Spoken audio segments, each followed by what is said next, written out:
Go to the NBA now. LeBron James' future has never been less certain. The King is on the precipice of retirement at 41 years old. His contract is up after the season. Yesterday, Dave McMenamin reported the Lakers would be happy to have James back for another run if he decides to play again. The only question remains, at what price point? That's what we're going to discuss with Alan Hahn and Chiney Ogwumike with me this morning. And when you look at this, Chiney, we've talked about this for a couple of days now since he made those comments during the All-Star break. Should the Lakers bring LeBron back?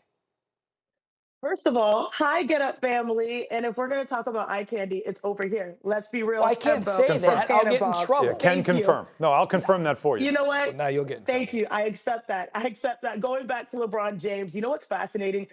I feel like it's easy to just say blame the 41-year-old for maybe some of the Lakers' woes. But if you remove his age and you do a blind bio, a 6'8" point forward, averaging 22 points per game, 6 rebounds, 7 assists, highest basketball IQ in the game, you'd be like, that's a great player. Should the Lakers want to bring him back? Absolutely. He is a cheat code. Now, we understand that the usage has shifted to Luka's world, right? And also to the future of Austin Reeves. But as another contemporary alongside those guys, you should absolutely want to keep LeBron. And lastly, the Lakers' biggest issue is their defense. They need better defenders, and they also need to bring a dominant big back. That's what allows Luka to thrive. It's not LeBron James.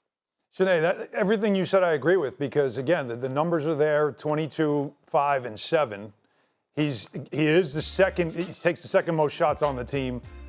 He is what any prototypical wing you would want, right? Except one thing. He doesn't defend, and he can't shoot the three. He's at 30% of three-point shooting. His defense is not what it used to be when one time he was elite.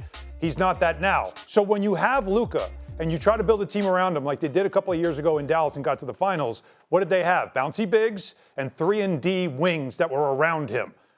LeBron James would be an elite wing today because of all the things you said, except for the fact that wings today need to be 3-and-D types when you're playing with Luka. So you got to tell me the price point, and then I'll let you know if I'm all in on bringing back LeBron James. At $52 million, no. But if I'm Rich Paul, I'm saying you're getting a lot more with LeBron James than you are with a regular guy because of the draw he is, the tickets you sell, everything he does for your franchise off the court. That's going to be, to me, the sticking point to whether or not they want to bring him back. Not whether or not he can still play. We all know he can. And interesting to see if there's a team around the league that will pay a higher premium for what could be LeBron James' retirement tour. Now to the tanking problem in the NBA. Mark Cuban says the NBA should embrace tanking. Take a look at what he had to say. We didn't take off, and only a few times over 23 years. But when we did, our fans appreciated it, and it got us to where we could improve, trade up to get Luka, how'd that work out, and improve our team. The NBA should worry more about the fan experience than tanking. It should worry more about pricing fans out of the games than taking. Okay, I have a hard time reconciling a league openly admitting that they tried to lose on purpose. Mm-hmm. And if you're, first of all, I love Mark Cuban. Yeah. He's very smart. He's been great for the game, for NBA. He's been a huge fan, and he was a really good owner. But this is a typical wag the dog kind of statement that he made here. Because you take the idea of tanking and try to sell it as something that is a good thing, and then you bring in something to distract you, which is, people need to afford to come to games. I promise you, in places that they lose a lot, it's easy to get a ticket to get into those games. The problem is, to say that fans don't care about winning or losing is not really paying attention. They actually do. That's why you can get a ticket in Washington or Charlotte or Memphis, because or New Orleans. No one's going anymore because their teams are not competitive. Although Charlotte has made a great comeback, kudos to them.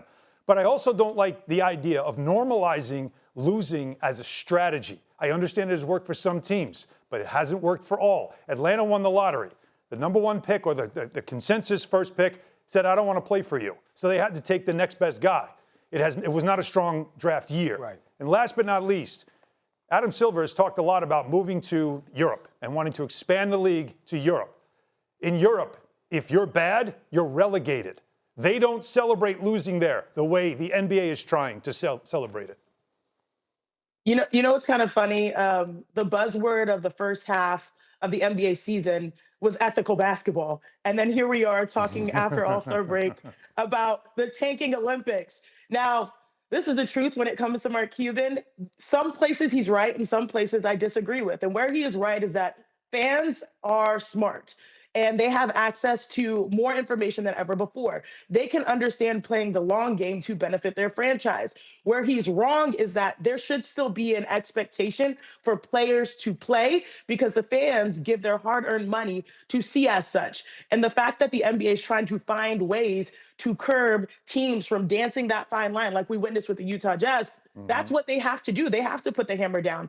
I'm someone who got drafted to a circumstance where we didn't win for the first 2 or 3 years. Y'all know this because my family at ESPN was with me with the Connecticut Sun.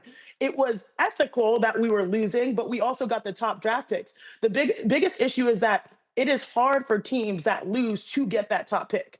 And figuring out a system that I don't want to say rewards, but like makes it makes sense for teams that are truly bad to actually be rewarded in the most ethical way is most important. Lastly, I'll say this. The play-in tournament, I do think, was a good temporary Band-Aid solution. Having 65 minimum games played for the awards was a good Band-Aid solution. The NBA has to find something a little bit more long-term to really make sure that the fans are able to see the players that they paid to see. That's a great point. Here's where I'm at. What was the big story earlier this season? A cheating scandal and a gambling scandal. There's been scandals about prop bets being rogue. So you're telling me the same league that is in the same sentence of these scandals is now out here publicly talking about losing on purpose? Yeah. You know what that does to me? Damages the complete integrity of the league if you keep getting wrapped up in all of this. I completely.